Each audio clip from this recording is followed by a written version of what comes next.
Hey! Hi everyone, it's me, and today, do you eat salads but love chocolate?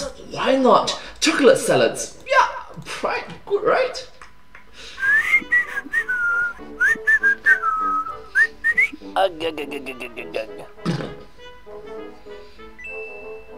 Ding, Spanish. Also.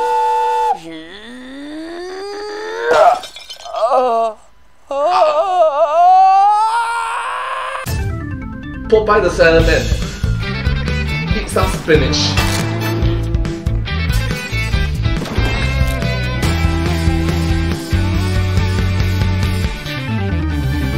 Hello Internet, welcome to Food Theory.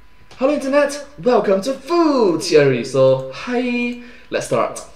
The only show on the internet that contains your daily value of knowledge in a single 15-minute serving. Now, unless you've been living under a rock for the last 9 decades, you're probably familiar with this guy, Popeye the Sailor Man. Even though I don't know a single person who's ever watched one of his cartoons straight through, this dude has broken through and persisted in pop culture in a way that few other cartoons from that era have. He's an amusement park ride, he's a video game, he's a YouTube series, he's Robin Williams. Popeye the Sailor.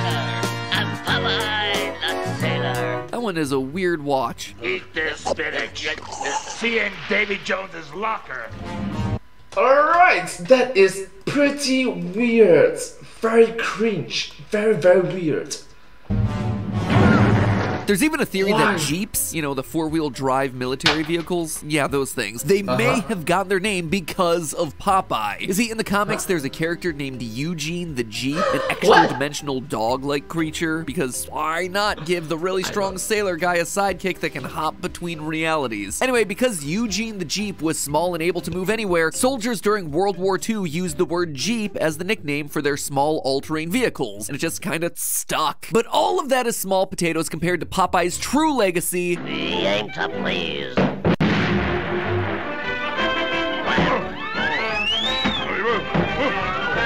Using physical violence to solve your problems. Sorry, I got a bit too real there for a second. What I meant to say was spinach. Eating spinach to grow superhuman strength. Popeye's usage of spinach became so immediately iconic that according to the official website, Popeye not only contributed to a 33% increase in spinach sales, it did so during the Great Depression.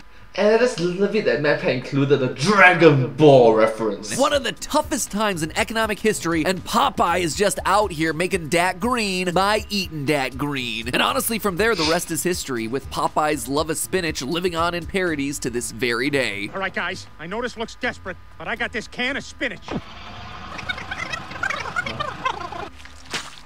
That's how it works. Oh, How? God, it's all watery. Now, well, this may sound like I'm winding up to say that this was the whole crazy beginning for spinach's claimed health fame. Actually not. The whole eat spinach to get strong thing actually started back in the 1870s when a chemist named Eric von Wolf published an article reporting that a single serving of spinach actually contained a whopping 35 grams of iron.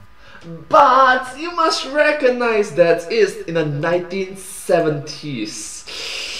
Literally decades ago, centuries ago. Right now it's in the year 2022. He was wrong. Very, very wrong.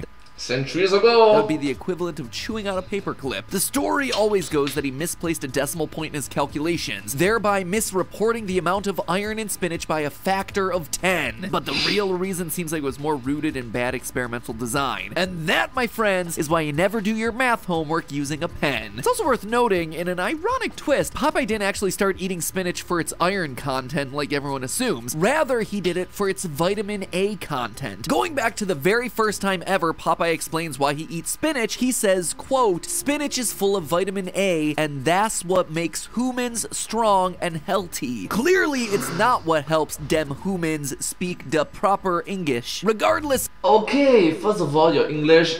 of the reason the damage was done, spinach was cemented in the public And that is coming from an Asian. If an Asian can say your more English is. You get the point. consciousness as a superfood. But we says we hate spinach. hate spinach. You has to eat it to get health, strength, and vitality. Suddenly, mothers everywhere were shoving stringy greens down the throats of their unexpecting children in the hopes that one day it'd turn them into absolute chads. And it would take scientists, get this, 60 years to find out that von Wolf's numbers were actually wrong. So with everything science and pop culture thought into it. Yep, that is very awkward because of one decimal place for more than half a century. Yep. About spinach suddenly thrown out the window, I wanted to start from scratch. Just how healthy is spinach? Are the health benefits just a bunch of historic hype? Does it even still count as a superfood? And I'm pretty sure MatPat would not make a silly mistake of the decimal point, right? In a story that has just been a cascading series of misinformation piled on top of more misinformation, does any of this have any meaning? Well, theorists, that is exactly what I plan to explore today. And the results are gonna give you a lot of fun talking points the next time someone tries to get you to eat your greens. Let's start where it all began. Is spinach a good source of iron? Well, according to the USDA, 100 grams of raw spinach contains 2.7 milligrams of iron. Considering an average person needs about 18 milligrams of iron per day, that's about 15% of your daily recommended value. Compare that to kale, another green leafy vegetable that gets a lot of health hype. It has about half the iron content of spinach. Iceberg lettuce, literally nothing. Zero. Nada. So relative to other green leafy vegetables, spinach is looking pretty good. But compared to other foods, yeah, spinach doesn't come close. 100 grams of beef, 20% your daily value. 100 grams of tofu, 30%. Dark chocolate, a whopping 66% of your daily value of iron. Alright, so case in point, that is the reason why the title of the video is Eat Chocolate then. The more you know, the more you know. Right. If you're eating spinach for its iron content and not worried about calories, you are better off eating chocolate. Making matters worse for spinach is that of its 2.7 milligrams of iron, most of it can't be absorbed by the body. You see, just because you eat something doesn't make your body able to use it. It needs to also be bioavailable. In other words, it needs to be able to enter the circulation when introduced into the body. Alright, the more you know, I guess. Bioavailable. The more you know. Thus allowing it to have an active effect. When it comes to the 2.5 milligrams of iron you get from eating a steak, 20% of that gets absorbed, meaning that what you actually walk away with there is half a milligram of iron for your system. The iron found in vegetables, meanwhile, has terrible bioavailability. A measly 1.7% of the iron in spinach is able to get absorbed into your bloodstream, meaning that what you really get is 0.044 milligrams, a fraction of a fraction of a fraction of what you thought you were consuming. Dark chocolate, meanwhile, yep, that has iron that's moderately available, about the same level as steak. So again, a huge point in favor of adding more chocolate to your diet and dialing back on the greens. But clearly spinach has got to be good for other things, right? I mean, even Popeye was more interested in the vitamin A that it could provide. And yeah, according to our good friends over at the USDA, 100 grams of spinach contains 8% of your fiber, 34% of your daily vitamin A, 13% of your vitamin B6, 34% of your vitamin C, 22% of your magnesium, 5 of your calcium, 10 of potassium, and 28% of your daily folic acid. And case in point, in comparison to chocolate, for the average man, women, for the average people, you and me, I can grow my own spinach, but I cannot grow my own chocolate. I have to create chocolate. Yeah. The more you know. I don't have to know what any of that means, but you know, that's a lot of double-digit percentages in the words that are on the nutrition label that you're supposed to care about. The process of creating spinach is simpler, faster, and not so complex in comparison to creating chocolate. But you know what else has a lot of double-digit percentages there? Dark chocolate with high cocoa content. 5 times the amount of fiber, more than double the magnesium, more calcium, double the potassium, 89% of your copper, 98% of your daily manganese, plus phosphorus, zinc, and selenium. Vitamins, yeah, non-existent in chocolate. But in practically everything else that people brag about when it comes to spinach, dark chocolate is right there every step of the way, doubling or more the health benefits. All of this is before before we even start considering portion size. When calculating all this nutrition data, the USDA uses the same weight across the board so you can compare like with like. That's why everything clocks in at 100 grams. But have you ever really stopped and asked, like, how much really is 100 grams? It's a lot. For something small and dense like black beans, it's over half a cup. For chocolate, it's a full chocolate bar that comes with a fair number of calories. But for spinach, which is especially light, it is a whopping 3.5 cups. When you buy a bag like this at the grocery store, all those health benefits, to get those, it's assuming that you're eating literally the whole bag. And when you consider that the average serving size of spinach is 1 cup, I've gotta say, things are starting to look a bit bleak out here for our leafy green boy. And if you're buying your spinach fresh from the grocery store,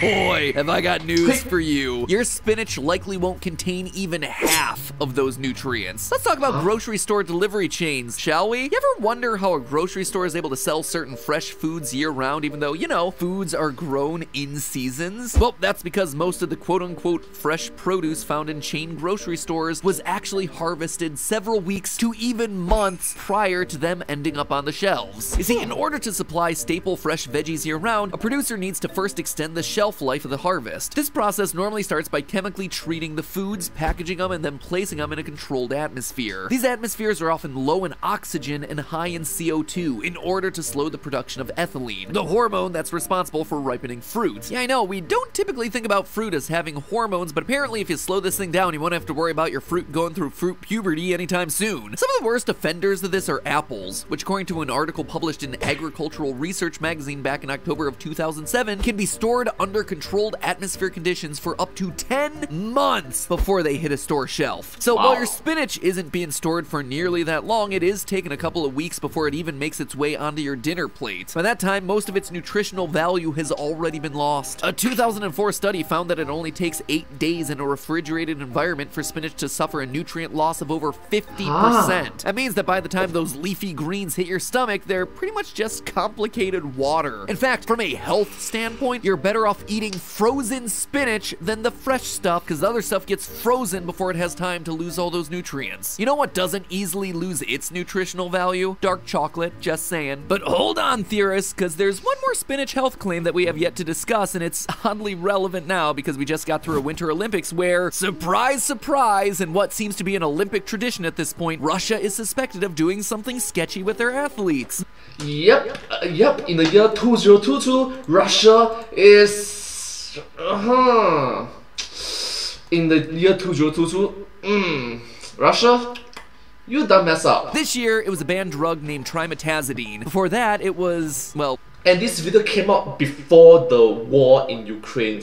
So, yeah. It was a lot of different things. But back during the 1980 Olympics, it was spinach. Kinda. Russia was thought to be using ectosterone, the main compound found in spinach extract, to better the performance of their athletes due to its adaptogenic qualities. Now, if the term Adaptogenic sounds familiar, well, it's probably because the concept of adaptogens has been around for a long time, with the first known research on them being conducted by none other than the Soviet Union back in World War II. The idea behind adaptogens is that they allow your body to quickly adapt to physical, chemical, or biological stress. But, science might disagree a bit. If you're planning on reaching your final evolutionary form by adding ectosterone to your diet, not so fast. In clinical trials, ectosterone was found to actually not have any effect on human performance. Sorry, but it looks like no one's body will be ready because of this stuff. So, considering all of this information, is spinach truly deserving of its title superfood? No, but hold on to your acai bowls because superfoods aren't even real in the first place. The term was actually coined 100 years ago by the United Fruit Company as a way to sell more bananas. Since then, it's been slapped on everything from berries to barley. So, literally a decade ago, a century ago. According to a 2016 report by Mintel, between the years 2011 and 2015, there was a 202% increase globally in the number of new food and drink products launched containing the word superfood, superfruit, or supergrain. In truth, many of the foods aren't better than their non-branded counterparts. The supposed health benefits that set them apart from the rest, those were supported by studies specifically funded to find those benefits. For example, a 2015 study funded by the California Marketing Raisin Board, I wonder if they have a bias. bias in this race, aimed to show that raisins were a healthy snack. And so they did it by comparing them to commercially processed foods. Huh, go figure. Imagine conducting an entire study just to see who's gonna be healthier. The guy that's eating a box of raisins or the guy that's eating a bag of potato chips. Apparently the key to having a successful product is just slapping the word super on it and calling it a day. So from now on, we're just gonna be releasing super theories here on Food Theory. Make sure you hit that super subscribe button to make sure you don't miss out on any of our knowledge boosting benefits. So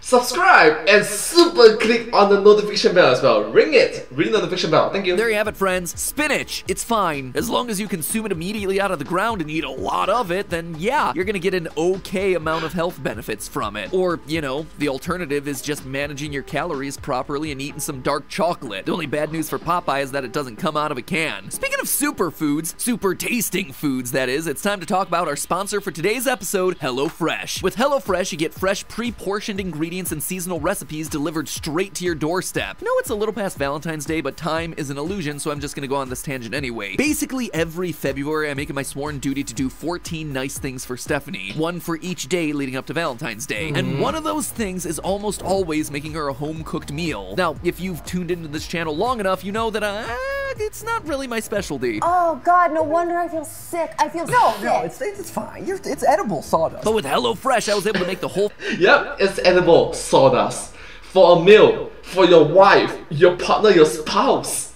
family something delicious for Valentine's Day that involved more than just 2 ingredients, pasta and jar of sauce. And if it can do it for me, then it can absolutely do the same thing for you. Look, would I like to prepare a fresh home-cooked meal every day? Yes, absolutely. But in order for that to happen, the stars have had to have aligned. I had to have gone to the grocery store earlier that week and made sure I got the right stuff, and then Yeah, this is just pure plain excuses. It's like trying to say 天时地利人和. It's like no. Must see the time, the stars, the shape, the moons. It's like BS, man, BS. If you do it, just do it. taking the time to prep everything. It just doesn't happen. It is not realistic with my schedule Excuse right us. now. But with HelloFresh, everything is there. It's on my doorstep. It is ready to go. In fact, I don't waste food with HelloFresh. Their pre-proportioned ingredients means that there's less prep time and less wasted food. And I'm not the only one to feel that way. According to a study done by the University of Michigan, HelloFresh cuts down on your food waste by at least 25% compared to grocery shopping. And I can honestly attest to that. I just don't waste the food when it's coming from them, whereas when I'm left to my own devices, I can't think of what to do with it, and it just rots in the fridge, unfortunately. Not only can HelloFresh help save you time, they can also help save you money. If you go to HelloFresh.com and use the code FOODTHEORY16, you can get yourself up to 16 free meals and 3 surprise gifts. That is 16 free meals plus an additional 3 surprise gifts. Just by using our code, you're not only getting your greens, you are saving the green too. What's that? I used that joke already this episode? Look, writing scripts is hard, okay? I'm tired. So again, that's the link in the top line of the description, HelloFresh.com, and make sure you use the code FOODTHEORY16 at checkout to get those 16 free meals and surprise gifts. And as always, my friends, remember, it's all just a theory. A food theory. Bon appetit. Thank you. Anyways, thank you all so much for watching this video. I hope you find this video very interesting to watch. It's quite unique and special, isn't it? A lot of knowledgeable facts about it, and yeah, I hope that you learn something new. I hope that you get educated about it. So yeah. Anyways, if you do like this video, please remember to like, share, and subscribe to my channel, and comment down below if you have anything to share with us. Don't forget to follow my channel. Hope to see you in my next video. But hey, that's just a theory, a food theory. Bon appetit. Thank you.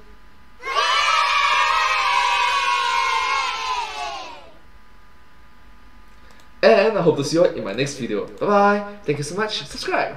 Thank you all so much for being so wholesome, positive, and just understanding towards one another. Really glad to see the politeness, thoughtfulness, and just you're all so nice and kind. Thank you for being so heartwarming.